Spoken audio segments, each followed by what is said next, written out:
There have been some commentaries as to the nomination of Mr. Bauer for the EFCC job. In fact, yesterday, some other angles to the political talk into this is the manner in which lawmakers now confirm and screen President Buhari's nominees. Some lawmakers criticize Senate's confirmation of former service chiefs as ambassadors. Well, let's get some perspectives on today's confirmation and some of the issues that have been raised. I'm being joined on the program by the Senate Chairman on Anti-Corruption and Financial Crime, Senator Suleiman Kwari. He joins us from Abuja. Senator, thank you so much for coming on tonight. And let's get straight to it because some of the criticisms and some of the issues that have come about the activities of the Senate, especially in your recent confirmation of President Buhari's nominees. Let's go to specifics. To today's screening of Mr. Bauer as the EFCC chairman, some of the critics of the Senate and the APC have said what they envisaged and what they saw was that this Senate or this National Assembly was going to be a rubber stamp of the executive, and they claim that this is what they saw that's happened today. How do you react to that? Well, thank you very much, Sheung. I wouldn't say this was the case because there were the thoughts around having the EFCC chairman passed through as normal with the orders that were done previously. But we anticipated that this bow and go issue that usually accompanies such screening could be a minus in that the nominee that came before the Senate today happened to be a very well-trained and experienced investigator and also administrator by all standards. So this was different. We saw today something that on the floor of the Senate that has never happened, because we saw before us a pretty young man coming in to defend what he has been able to achieve over the years. And we all felt very proud that this young man and also Mr. President have nominated somebody that was good enough to head the EFCC. And we are all very proud of his presentations, and we found him worthy of confirmation, having stated clearly and defended all the questions that were raised and also the important issues that were raised. He responded to them positively. So I think what we have seen today on the floor of the Senate, we saw somebody that came and defended well what is being nominated to come and head in government. And I think he made the entire young generation of youth that we have, he made them proud, and we were also good to understand that this representation of the representative of the youth would do very well going forward with what he mapped out. Let me check with you, Senator, as to your due diligence and your committee, because it's your committee that is directly involved in this kind of confirmation upon your recommendation to the General House of the Senate. Is what led to what we saw today. There are allegations against this Mr. Abdulrashid Bauer, who has now been confirmed. What background check did you do in your committee as regarding the allegations of him being arrested on corruption charges or corruption allegations against him?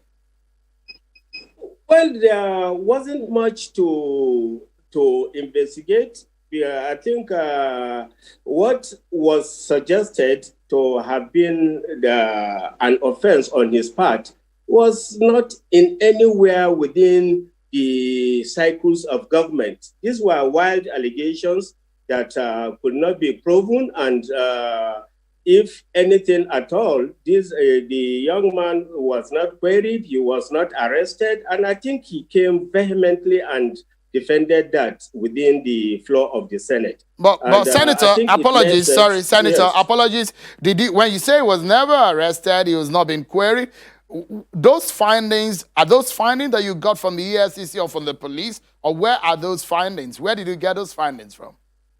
Well, from the system, there is a process in Senate confirmation. Usually, if there are allegations, there has to be proof of allegations, and also petitions signed, and brought in before the committee. These were only allegations that were on the pages of the newspapers and media.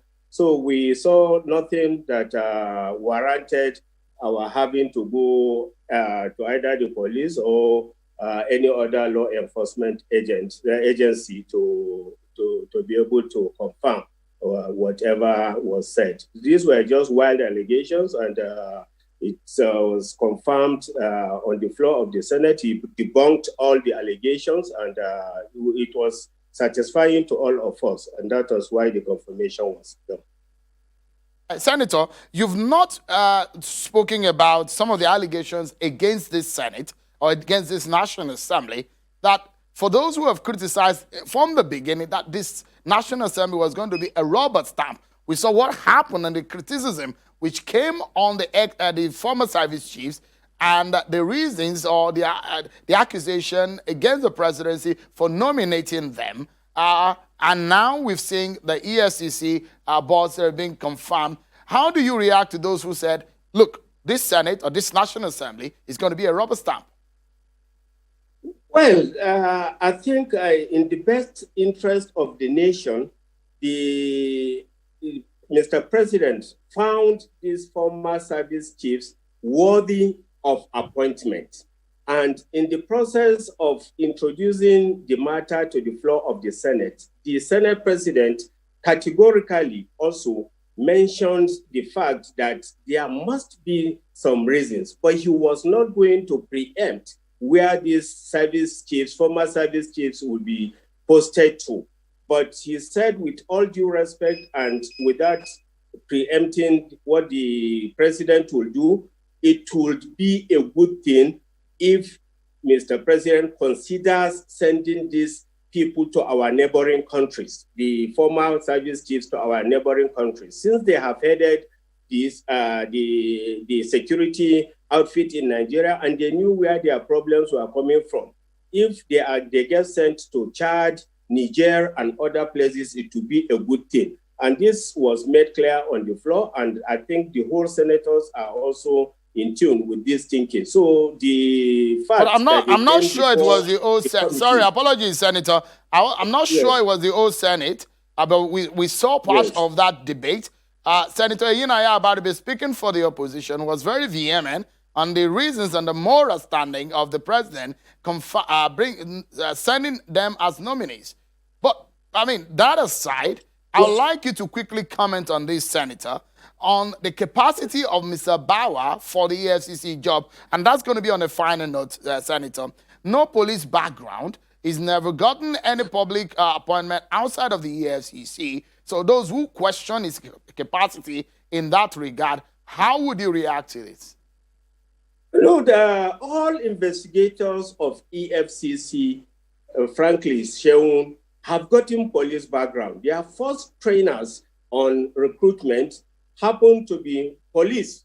And everything that is within the EFCC from inception to date had been teleguided by the police. What we have done, or Mr. President has done, is to just look within the officer cadet corps that have been introduced into the EFCC, because that is the intention. The police are supposed to guide these cadet corps of officers to a certain level. And after 16 to 18 years, we think that will have been achieved. And Mr. President found him worthy of having been part of the first cadet corps of 2005.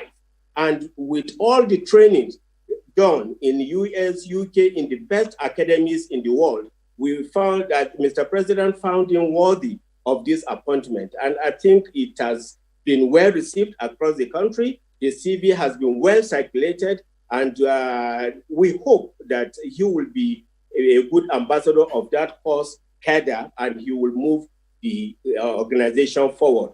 Senator, so we are very trusting that yes, that this will be a very good thing for the nation, Shehu. And Senator we hope that the young man is able to represent the cluster of young men that he represents today very, very well. And we wish him all the best. We wish Mr. Bauer the very best in his role as EFCC chair. So most sincerely, thank you, Senator Suleiman Kwari, Chairman, Senate Committee on Anti-Corruption and Financial Crimes. Thank you so much for creating time to talk to us tonight on the program.